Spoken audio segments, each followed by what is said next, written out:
বিসমিল্লাহির রহমানির রহিম। Hello everyone, আসসালামু আলাইকুম। কেমন আছেন সবাই? আশা করি আপনারা অনেক ভালো আছেন। আমিও আলহামদুলিল্লাহ আপনাদের দোয়া এবং ভালোবাসায় অনেক ভালো আছি।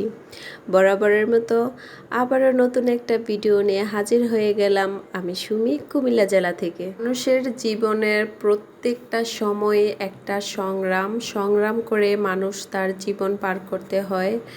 আর কষ্ট ছাড়া কোনো কিছুতেই সফলতা আসে না। আপনি যখন পরিশ্রম করবেন, তারপরে ইচ্ছা শক্তি থাকবে আর একতা থাকবে যে আমি এই জিনিসটাকে থেকে কিছু পেতে চাই, আমি কিছু অর্জন করতে চাই। আল্লাহর কাছে ভরসা রেখে আপনি নিজের পরিশ্রম, ঘাম, নিষ্ঠা দিয়ে যখন চেষ্টা করবেন, তখন একবার না একবার আপনি ওই জায়গাটা থেকে অবশ্যই সফলতা পাবেন।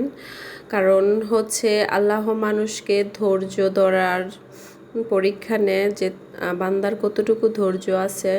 কেউ অল্প পরিশ্রমে সফলতা পেয়ে ফেলে, কেউ অধীর পরিশ্রম করতে হয়, কিন্তু প্রত্যেকটা পরিশ্রমের পরেই সুন্দর একটা সফলতা আল্লাহ তাআলা বান্দাকে দান করে। অনেক খুব তাড়াতাড়ি সফলতা পেয়ে গেছে জীবনে, আপনি পান নাই, সেজন্য হতাশ হওয়া যাবে না। কারণ হচ্ছে সবার জীবন লাইফ এক না। তো অন্যের সফলতা দেখে যদি আপনি মন ভেঙে হাল ছেড়ে দেন, তাহলে তো আপনি পরাজিত সৈনিক হয়ে গেলেন। আপনি আপনার জায়গা থেকে চেষ্টা করে যাবেন নিষ্ঠা সহকারে, আপনি অবশ্যই কোনো না কোনো দিন আল্লাহ আপনাকে সুন্দর একটা দিন, সুন্দর একটা সময় উপহার দিবে। আল্লাহর বান্দা, প্রত্যেকটা বান্দায় আল্লাহর প্রিয়।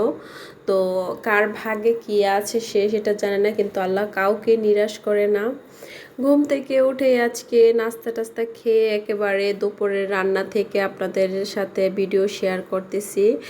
আর আমার হঠাৎ করে প্রেশার এমন লো হয়ে গেছে, আমার লো প্রেশারের সমস্যা। আমার প্রেশারটা যখন কমে যায়, আমার একদম হাত পা চলে না, খুব দুর্বল কাজ করে আর শরীর কাঁপে। সেই জন্য হচ্ছে হাঁসের ডিমটা আমার মাঝে মাঝে খেতে হয়। আর হাঁসের ডিম খেলে তো আবার একটা সমস্যা আছে যে অ্যালার্জির সমস্যা, সেটা তো আমার একদম বেশি। তো হাঁসের ডিম খেলে আমার অ্যালার্জির ওষুধ খেতে হয়, আর অ্যালার্জির ওষুধ খেলে আমার একদম ঘুমে চোখ মেলতে পারি না, সারাদিন শুধু ঘুম আর ঘুম, মাতালের মতো হয়ে যায়। তো কিছু করার নেই, আমার একটা সমস্যার জন্য অনেকগুলা ফেস করতে হয়। সেজন্য চিন্তা করতেছি যে আগের মতো সকালবেলা হাঁটাহাঁটির এক্সারসাইজটা চালু করে দেব। বেশ কিছুদিন ধরে হাঁটাহাঁটিটা একদম টোটালি অফ রেখেছি।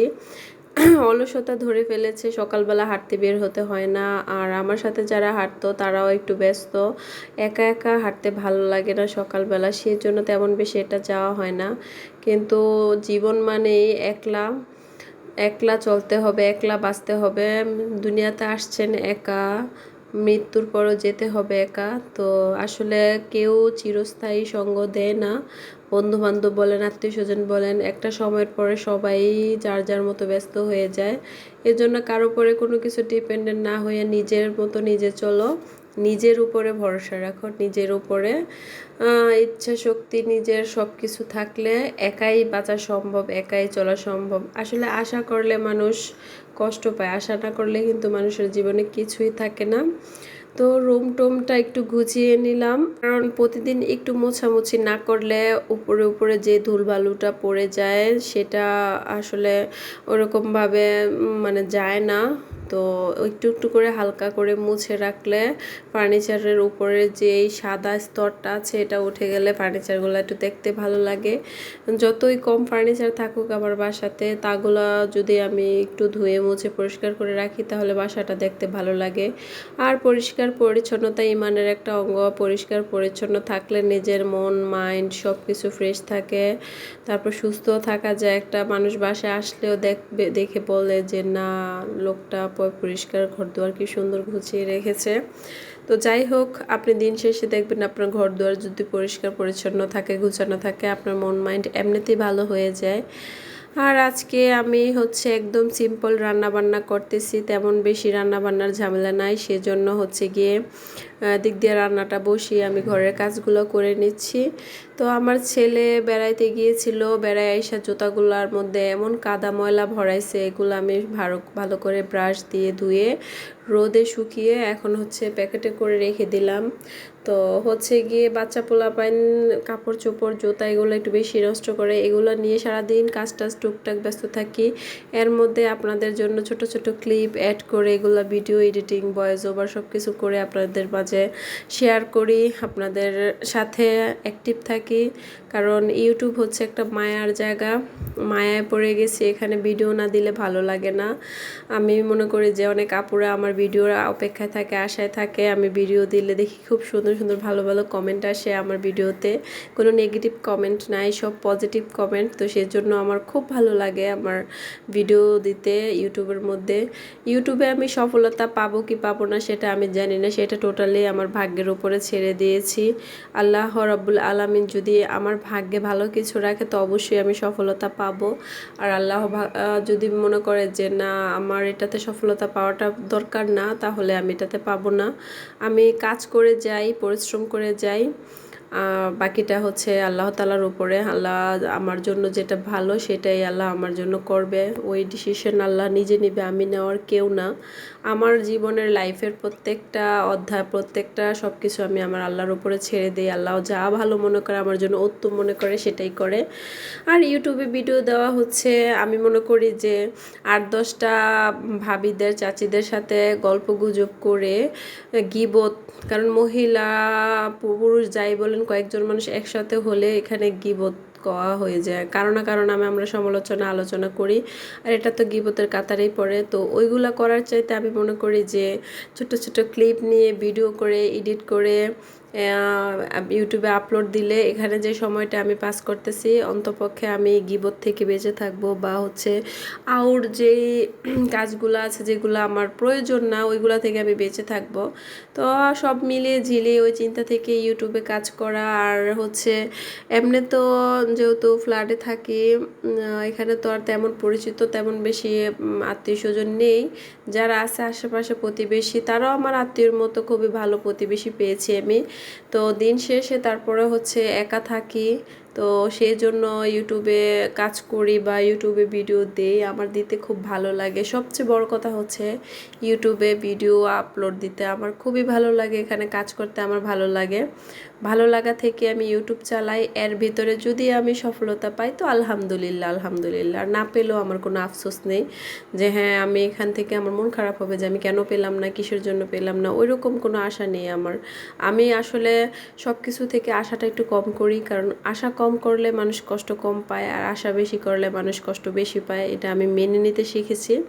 তো যাই হোক, মাসের শেষের দিকে আমি একটু হিসাব করে চলার চেষ্টা করি, আর মাসের শেষের দিকে আমি কিন্তু রান্না বান্না খুব কম করি, মানে আছে না যে 3-4টা তরকারি রান্না করা ওইরকম না, আমি কোনো রকমে মাসের লাস্টের দিকে আমি চালিয়ে নিই। তো আজকে কিন্তু একদম সিম্পল রান্না, মাছ দিয়ে পটল দিয়ে আলু দিয়ে আমি একটা তরকারি রান্না করেছি, একটা ভাত রান্না করেছি। যেহেতু পুরুষ মানুষ আমার দেশে থাকে না, মানে আমার হাজবেন্ড দেশে থাকে না, বাহিরে থাকে, তো 2টা ছেলে মেয়ে নিয়ে আমি একা থাকি, আমারও তো মানে কয়েক পদের রান্না বান্নার কোনো ঝামেলা নেই। আমার ছেলে মেয়েগুলো মাশাআল্লাহ অনেক লক্ষ্মী, তাদেরকে যদি আমি বলে যে আজকে আমি এটা রান্না করছি তোমরা এটা দিয়ে খেয়ে ফেলো, তো তারা একদম মিষ্টি করে খেয়ে নেয়, কোনো অভিযোগ করে না। তো এদিক দিয়ে আমি অনেক হ্যাপি আলহামদুলিল্লাহ।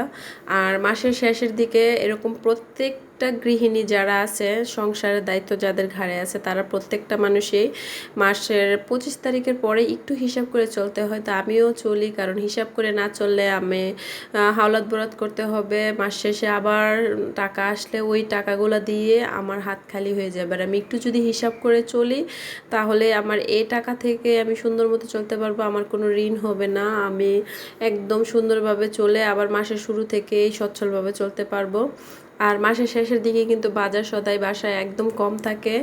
আর টুকটাক যেগুলো বাচ্চাদের প্রয়োজনীয় জিনিস সেগুলো তো আনতেই হয়। তো আমি আজকে বিকালে একটু বের হয়েছিলাম। এখানে আমি কলার দামটা একটু কম পাওয়াতে 1 কুড়ি কলা নিয়ে এসেছি, মাত্র 60 টাকা দিয়ে 1 কুড়ি কলা, যে জায়গায় আমি 150 টাকা কুড়ি কলা কিনি। আর হচ্ছে আমার ছেলে মেয়ে বিকেলে নাস্তা বানিয়ে নিয়ে আমি নাস্তার জন্য 20 টাকা দিয়ে 2টা বাঁকের খালা আনছি। বাঁকের খালি আর কি আপনারা অনেকে চিনবেন, আমাদের হোমনাতে এটা বানায়। আগে এটা পুরান ঢাকাতে ছিল জনপ্রিয় খাবার। তো আমার এটা খুব পছন্দ, ছেলে মেয়ের জন্য নিয়ে আসলাম। আর এখানে হচ্ছে দুধ দিয়ে ওট সিদ্ধ করতেছি। আর চানাচুর মুড়ি এগুলো রাখতে হয় বাসায়, মাঝে মাঝে বাচ্চারা বিকেলবেলা নাস্তা খাওয়ার জন্য কি দিব একটা টেনশন থাকে। তো হচ্ছে যেহেতু আজকে আনছি বাজার করে এগুলা, তো আমার মেয়ে আবার উঠে গিয়ে ও সব কিছু দিয়ে ঝালমুড়িটা বানাইছে। আমার মেয়ের হাতে ঝালমুড়িটা খুবই মজা হয়, ও খুব মজা করে ঝালমুড়ি বানাতে পারে। তো আমি বসেছিলাম বাজার থেকে এসে, আমার মেয়ে একদম সুন্দর করে ঝালমুড়িটা রেডি করে আমার জন্য নিয়ে এসেছে। তো মেয়ে থাকলে দেখছেন মায়েদের কত সুবিধা। আজকে আমার মেয়েটা আছে বিধা আমার জন্য এরকম সুন্দর করে ঝালমুড়ি বানিয়ে রেডি করে নিয়ে এসেছে। তো ভাগ্য যার ভালো তার ঘরে আল্লাহ তাআলা মেয়ে দেয়, আর মেয়ে যার ঘরে দেয় তার কত তো ঘরে তো আল্লাহর রহমত বেশি থাকে। তো আলহামদুলিল্লাহ আমার মেয়েটা অনেক গুণবতী। আর পড়াশোনা নিয়ে আমার মেয়েটা অনেক চাপের মধ্যে আছে, কারণ 9-10 বছরটা একটু পড়াশোনার চাপটা বেশি থাকে। সবাই আমার সন্তানদের জন্য দোয়া করবেন, তারা জন্য বড় হয়ে সৎ এবং ভালো মানুষ হয়ে ওঠে, তারা যেন জীবনে সফলতা আনতে পারে, তাদের লক্ষ্যে পৌঁছাতে পারে। তো কথা বলতে বলতে ভিডিওর একেবারে শেষ প্রান্তে চলে এসেছি। সবাই ভালো থাকবেন, সুস্থ থাকবেন। আজকে এই পর্যন্ত, আল্লাহ হাফেজ।